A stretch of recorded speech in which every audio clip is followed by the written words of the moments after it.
Today we're chatting with Rohit Benjamin, who is chair of the EDI Staff Working Group. He's in his 10th year at Harrodian, having switched to teaching in his early 30s after working in various advice and guidance roles at job centres, housing charities and further education colleges. Rohit has always been a teacher of history since joining, responsible mainly for GCSE history. He is also a 15s form tutor, previously ran the Mandarin Club, Cricket Lovers Society head, and is currently running 2 EDI working groups for the 15s and 6th form. There are 3 intersecting strands that help to create a caring, safe and open environment.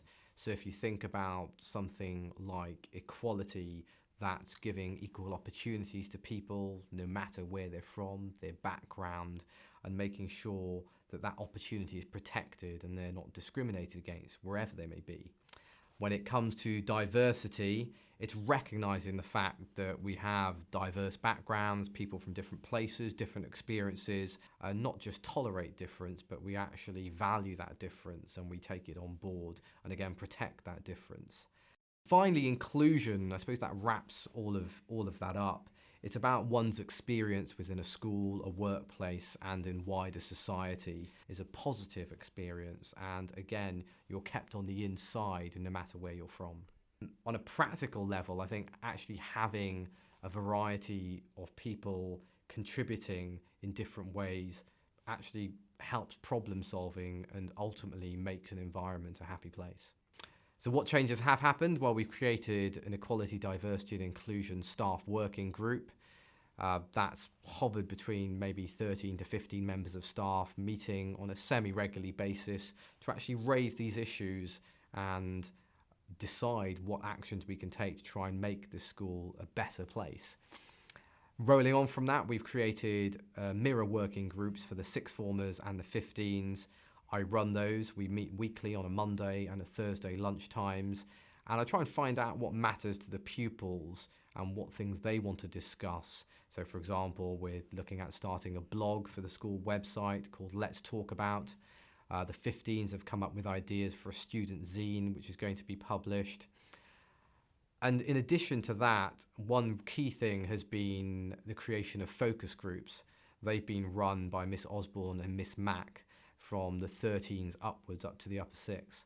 And that's been fantastic in actually finding out a range of views from pupils about issues surrounding race, disability, sexuality, identity, so that pupils are talking about these issues and actually driving the conversation forward and thinking about initiatives. Well, first of all, making conversations happen is really important.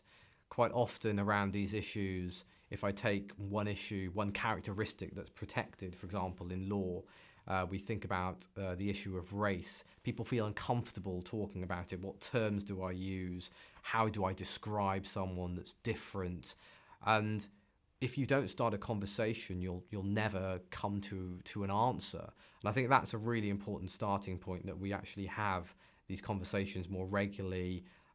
Things like we're doing with the 6th formers and the 15 focus groups. They gave us lots of positive feedback, but also gave us ideas for changes we can make to make the school an even happier place.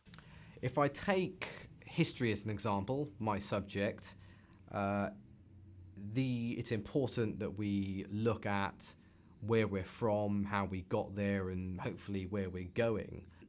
So for example, teaching the 13s last term, our topic on World War I, we were looking at British Empire soldiers. I thought it was really important to make sure that we include stories of the soldiers from around the globe who were fighting in that war, not just because it's important to know that, but so that students understand the nation that we've created and actually how we have got to this point.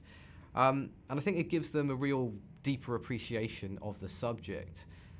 And some people would look at that and say, well, you are actually not teaching the right type of history, you're rewriting history. But I don't think so. I think we're actually revealing hidden or sometimes forgotten on purpose histories. And I'd like to see that filter through to other subjects across the school as well. How can we actually make it quite I suppose, organic in each subject, that it comes as second nature that you would have somebody in your topic who hitherto hadn't been there.